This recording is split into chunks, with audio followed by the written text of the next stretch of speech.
Caitlin Clark came out once again with her hair on fire. Stephanie White benched her. What are we doing? By the way, expansion team officially has a... That decision right there, that is the exact moment an entire fan base realized something is fundamentally broken in Indiana.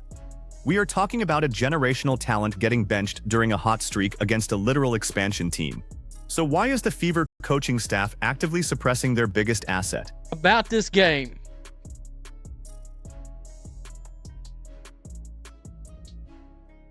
Look at this, folks. Fever in the first half versus the Fire. 9 of 29, 31%, 1 of 10 from three-point range. They were down 13 at halftime, and it only got a hell of a lot ugly. Those numbers expose a complete systematic collapse. Shooting 31% from the floor and an abysmal 1 for 10 from beyond the arc in a single half doesn't just happen by accident. It is the direct result of an offensive scheme that looks completely disconnected from the roster's actual strengths. And the most glaring issue here is that this was supposed to be a defensive-minded coaching staff. If any creator tries to tell you, oh, it's one bad game. Nah. This, folks, is a trend. Stephanie White, your defensive guru status is burning in a fiery hell right before our eyes. This is not an isolated bad night, and that is what makes the current media silence so deafening. When you have an expansion team coming into your building and completely out-hustling a roster that features consecutive #1 overall draft picks, the accountability has to start at the top. Yet the established reporters covering this team are refusing to ask the hard questions about these defensive breakdowns. Like I said, Caitlin Clark came out like her hair was on fire. Stephanie White pulled her, I believe, 3 minutes, 3 mother effing minutes into the game, and it was a wrap. It was a wrap. Let that sink in for a second. Exactly 3 minutes into the first quarter, you have your franchise cornerstone coming out aggressive, dictating the pace and forcing the defense to react. Instead of riding that momentum, the coaching staff pulls the plug immediately. This goes beyond simple rotation management. This is a deliberate philosophical choice to slow the game down, and it completely backfired when the opposing roster stepped on the gas. Guys, this was halftime.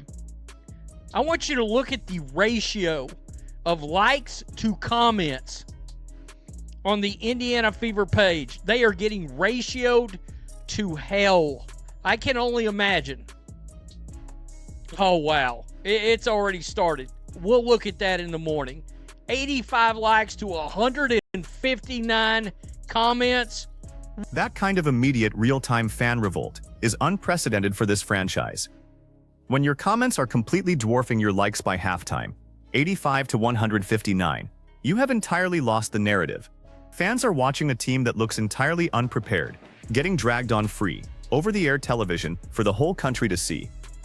The front office is watching their investment get systematically dismantled, and the fan base is leaving a highly visible public record of their absolute disgust. We beat down Caitlin Clark, and it's really concerning. Like, I'm at the point now where I'm literally saying, you fire Stephanie White or trade Caitlin Clark, because her career is going to be ruined. Her career is going to be ruined if something does not happen. Let's break down exactly why this situation has reached a critical breaking point for the Indiana Fever organization. This is no longer just about one disastrous performance against the Fire. We are witnessing a fundamental clash of basketball philosophies that threatens to derail the most promising young core in the entire league.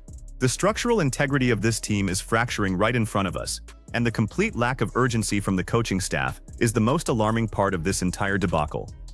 The defensive guru narrative surrounding Stephanie White has completely evaporated into thin air. When you get historically dismantled by a roster composed entirely of unprotected expansion draft picks and role players, your defensive schemes are completely obsolete. The Fire came into the building with a very simple, old-school game plan. Outwork, out-hustle, and play highly physical basketball from the opening tip. They executed that strategy flawlessly. leaving the Fever looking totally lost in their defensive rotations and absolutely helpless on the defensive glass. And then there is the glaring issue of stat padding in garbage time, which tells you everything you need to know about the current priorities of this coaching staff. Leaving Aaliyah Boston in the game to secure 18 points and Kelsey Mitchell to grab 17 points while down by an insurmountable margin halfway through the third quarter is a terrible look for a professional franchise. The game was completely out of reach.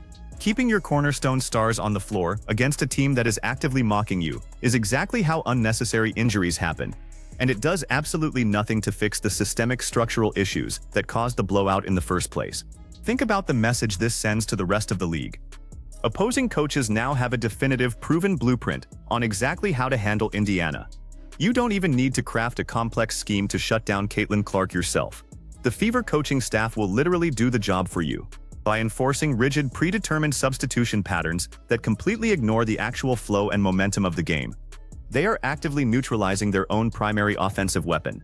Sitting key contributors for extended, unexplained stretches early in the first half completely destroyed any chance of establishing an offensive rhythm. The psychological toll this is taking on the players is becoming impossible to ignore for anyone paying close attention. When you watch recent media availability sessions, the drastic shift in tone is deeply concerning. Hearing a dynamic, historically great pace-pushing guard suddenly talking about needing to slow the tempo down and dump the ball into the post sounds exactly like a player who has been systematically broken down to fit a system she was never meant to play in.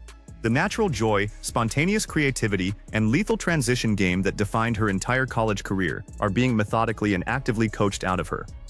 This brings us directly to the monumental failure of the local sports media apparatus surrounding this team. In literally any other major professional sports market, a collapse of this magnitude would result in relentless, uncomfortable questioning during the post-game press conference. Credible reporters would be demanding immediate answers about the bizarre substitution patterns, the complete lack of defensive effort, and the sheer unadulterated embarrassment of getting blown out by a brand-new expansion franchise on national over-the-air television. Instead, we see a complete abdication of journalistic responsibility, with reporters tossing softballs to protect their access. The long-term financial implications for the entire league cannot be overstated here.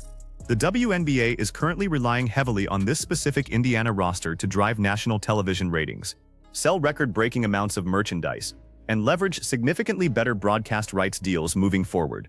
When you put a completely unwatchable, thoroughly dysfunctional product on the floor during prime television windows, you are actively damaging the league's bottom line. The front office has to realize that their current trajectory is completely unsustainable from both a basketball and a business perspective. Look closely at the roster construction versus the actual utilization on the court. You specifically bring in a seasoned veteran presence like Monique Billings to add toughness, grit, and critical rebounding, which is exactly what you desperately need against a highly physical expansion team that is bullying your front court. Yet she rides the bench, logging less than 8 minutes of total floor time, while the team gets completely dominated in the paint quarter after quarter. It is a masterclass in coaching mismanagement that makes you question the competence behind every single decision coming from that sideline. The visual imagery from this game will haunt this franchise for the rest of the season, if not longer. Getting relentlessly taunted on your own home floor, watching the opposing team openly celebrate and talk trash right in your face with zero repercussions, and having absolutely zero pushback from the roster or the coaching staff. It is the textbook definition of a total culture collapse. There is no competitive fire, no sense of professional urgency, and seemingly no pride left anywhere in that locker room. We have to look at historical sports precedents for this kind of massive internal disconnect. It feels exactly like the infamous Jim Mora playoffs rant era from his time with the Colts. We are looking at a team that is completely disconnected from reality, a coaching staff that is seemingly incapable of making basic in-game adjustments, and a roster that looks totally demoralized and checked out. You simply cannot fix a cultural rot of this magnitude with minor rotation tweaks, defensive drills, or a few extra film sessions. It requires a fundamental, drastic shift in leadership. The front office is now officially on the clock, and the entire basketball world is watching their next move. They are staring down the barrel of a massive organizational decision that will undoubtedly define the trajectory of this franchise for the next decade. You possess a generational, franchise-altering talent whose career is currently being actively suppressed by a stubborn, inexplicable adherence to a failing system. The fan base has already made their collective choice abundantly clear, flooding official social media channels with demands for immediate accountability and sweeping changes. So the ultimate question becomes incredibly simple for the Indiana Fever management team. Do you continue to stubbornly protect a coaching regime that just presided over one of the most embarrassing lackadaisical losses in recent professional basketball history? Or do you decisively protect the franchise player who actually fills the arenas and drives the revenue? You absolutely cannot choose both. The completely unacceptable status quo cannot hold. Mark my words, if they don't make a definitive move soon, the damage to this roster's development will be permanent. So who do you think management will ultimately side with when push comes to shove? Let me know your predictions down in the comments.